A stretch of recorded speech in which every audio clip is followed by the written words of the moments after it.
તો મિત્રો નવા વિડીયોમાં આપનું હાર્દિક સ્વાગત છે। તો આપણે પાટણથી ડુંગરપુર જવાનું છે, તો તમને ડુંગરપુર સિટી બતાવું આજે।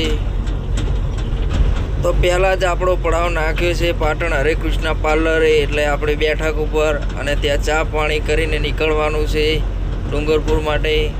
તો મિત્રો આ છે સુદામા ચોકડી, હરિત્રણ રસ્તા કહેવાય।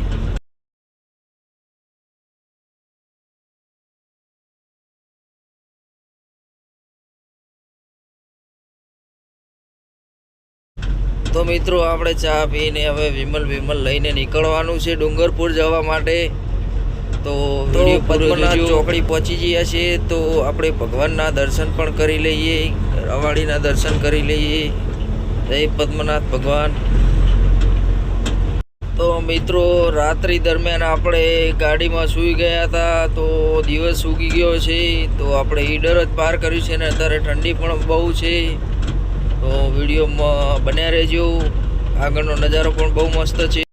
તો અહીંથી મિત્રો 30 મિનિટના અંતરે આપણે રતનપુર બોર્ડર અને શામળાજી પહોંચી જઈશું। તો મિત્રો 30 મિનિટ ગાડી ચલાવ્યા બાદ આપણે હિંમતનગર શામળાજી હાઈવે ઉપર પહોંચી ગયા છીએ, અને જોઈ શકો છો તમે શામળાજીના ડુંગર ને પહાડી વિસ્તારનો નજારો।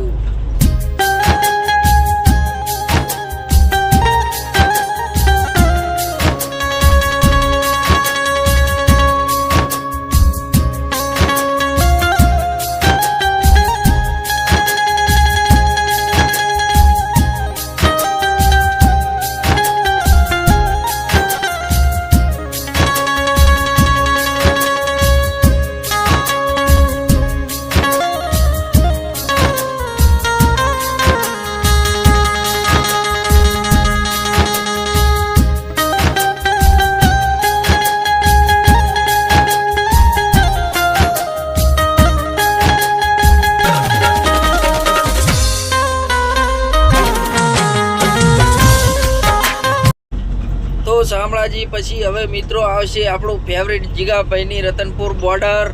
તો જોઈ શકશો રતનપુર બોર્ડર એટલે મિત્રો ગુજરાત રાજસ્થાનની સરહદ, દેશી ભાષામાં સરહદ કહેવાય, અને આપણી ચેકપોસ્ટ છે।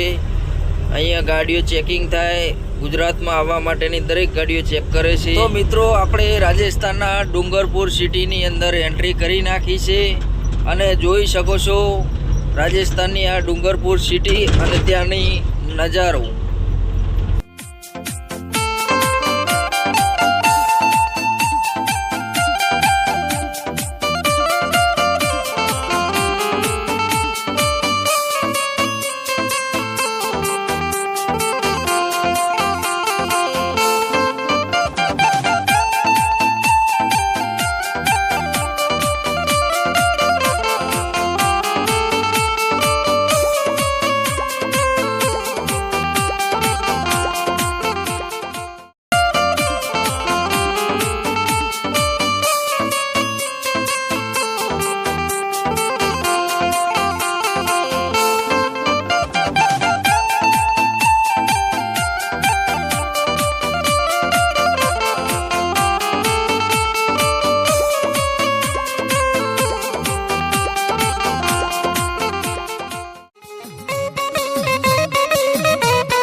તમે રાજસ્થાન ગયા હતા?